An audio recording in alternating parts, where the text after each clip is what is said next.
This story was written by Boris Bacic. Make sure to check out their book, The Grayson Legacy. Link in description.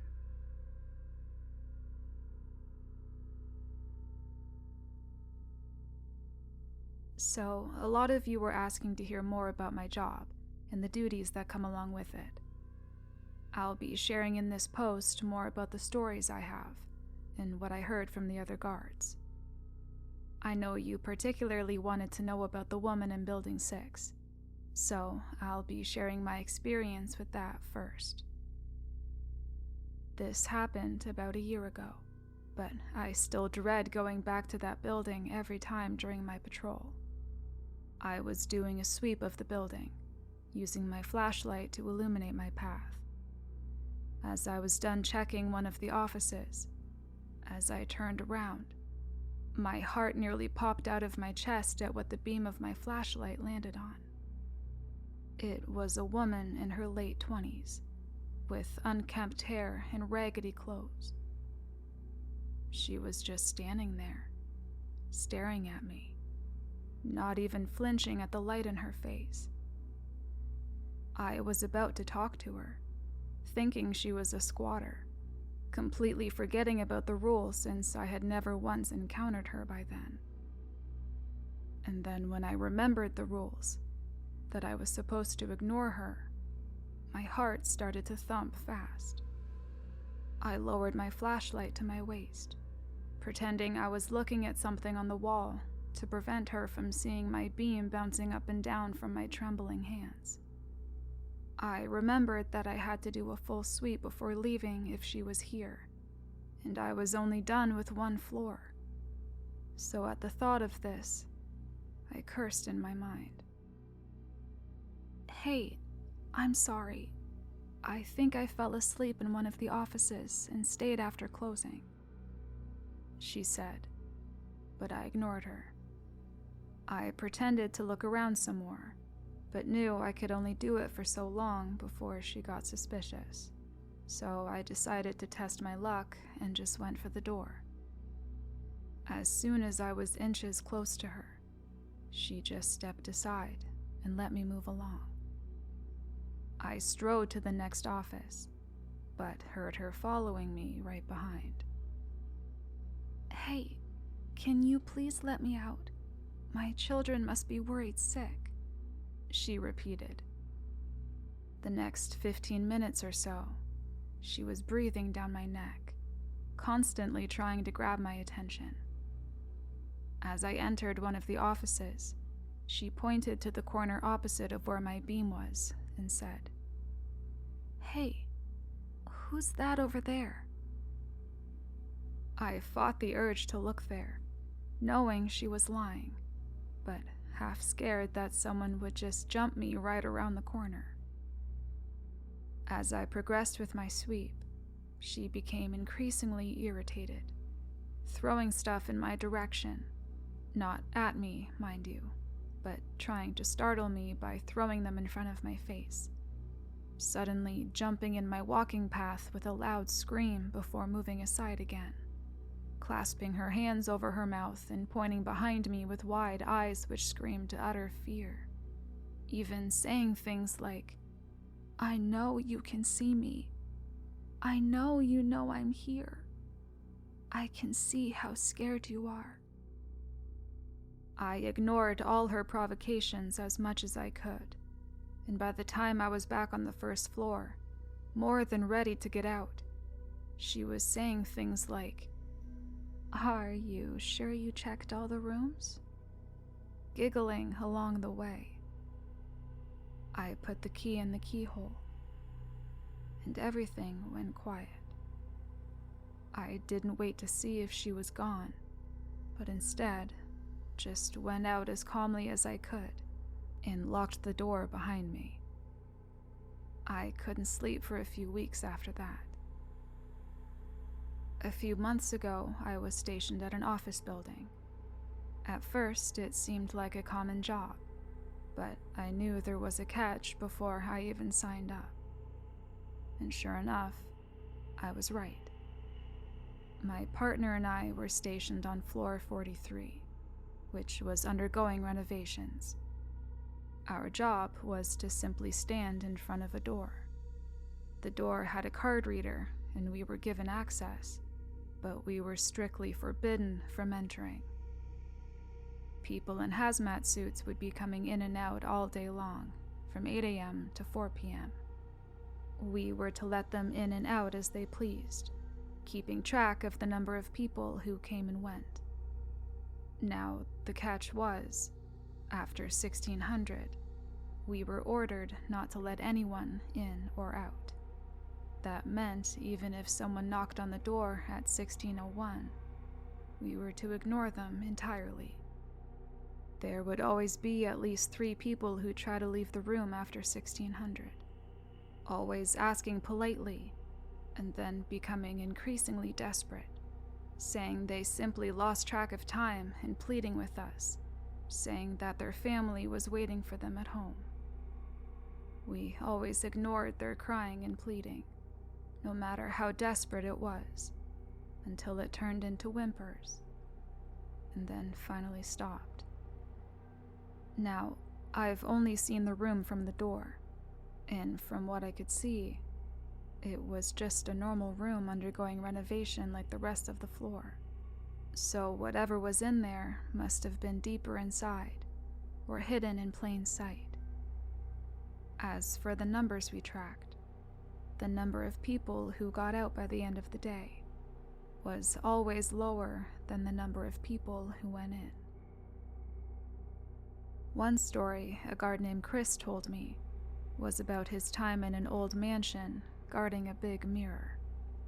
He and his coworker were in the security room, patrolling every hour, especially making sure that the mirror was covered with the sheet. They were to, under no circumstances, look at the mirror. They had a camera feed of the mirror, which was on the bottom floor under the stairs, but it was turned so that the reflective side faced away from the camera. This one night, Chris's coworker goes for a patrol, and as he enters the mirror room, suddenly, the sheet just slides off. Now, the guy who told me this said it was technically impossible for the sheet to just come off, because it was fastened tightly. But somehow it did, and his partner just finds himself staring at the mirror. Chris locks the security room, as per the instructions from HQ, and calls the intervention team. Meanwhile, he glances back at the camera feed, only to find his coworker still staring blankly in the mirror. He thought the camera was frozen, but the timer was moving, so his partner was just very still. He tried radioing him, but there was no response. And after about a minute or so, all of a sudden, his partner pulls out his gun, puts it in his mouth, and blows his brains out. Chris was transferred the next day, since a special team was sent to secure the mirror, and his services there were no longer needed. One position that everyone is massively trying to apply for is the surveillance office in a small town close to my own. Why they want the position is what I'll get to in a bit. So basically, the camera feed on the monitors in HQ over there cover various private households. One of the households is said to have a man in a suit show up at the doorstep from time to time. Now, usually, guards need to go out to the address and make sure everything's okay, or apprehend the intruder. But for this specific individual, HQ left a very unique guide. Here are the instructions left by HQ. If the security official notices an individual in business attire on camera 12 during his shift, the steps below must be followed when confronting the individual. Step 1. Approach the individual and wait for him to turn around. He will continue to smile for the entirety of the conversation, but should his expression change, disengage, and run to safety as quickly as possible. Be advised that while firearms are not prohibited, they are highly ineffective against the individual. Do not turn or look away from the individual once he is turned around, unless you need to evacuate. Step 2. The individual will, after turning around, inquire, "Lovely night, isn't it?" If the individual has not asked this question, follow the previous step and evacuate. Step 3. If the individual has inquired the aforementioned question, respond with, "Yes, it is. What can I do for you?" Or, "Indeed it is. How can I help you?" A combination of both works as well. If the individual ceases to smile during this interaction, proceed to evacuate immediately. Step 4. If done correctly, the individual will now ask, "Can you sing me a song?" If he says anything else, evacuate. Step 5. From here, you are to sing the pre-taught song to the individual, while ignoring his taunts and distractions. If so much as one word, pause, tone, or stress are missed, evacuate. If the individual stops smiling during the song, evacuate. Step 6. If done correctly, the individual will say, "Splendid. Thank you for the beautiful song." If he says anything aside from that, evacuate. Step 7. If step 6 was done correctly, close your eyes for at least 10 seconds and then open them. On the front steps where the individual stood will now be a briefcase containing a large sum of money, while the individual himself will be gone and the household safe. Step 8. On the way back, the security official may encounter people of various ages in dire need of help. Most common occurrences include starving women with newborn babies, lost children, an attractive young woman hitchhiking, etc. They are to be ignored and not offered assistance under any circumstances. Step 9. Return to post and turn off camera 12. Note: the company does not claim the reward from the individual. Therefore, the security official is free to keep it.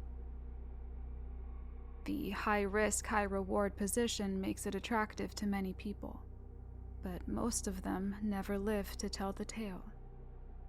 I was also told that the candidates go through rigorous training, focusing primarily on sprinting. The candidates also need to pass the test, which simulates the encounter with the businessman no less than 5 times with 95% or higher score. They are forced to remember the song perfectly, going through a computerized scanner which detects any notes that were off. I don't know what the song is, but I was told it's a simple tune which sounds like something taught in preschool. Anyway, this is as far as I'll go on this post, but I have some more stories to share in my future updates. In the meantime, stay safe and try to stay away from these kinds of things. They sound attractive due to pay or the rush some people thrive on, but a tiny mistake can cost you your life, or worse.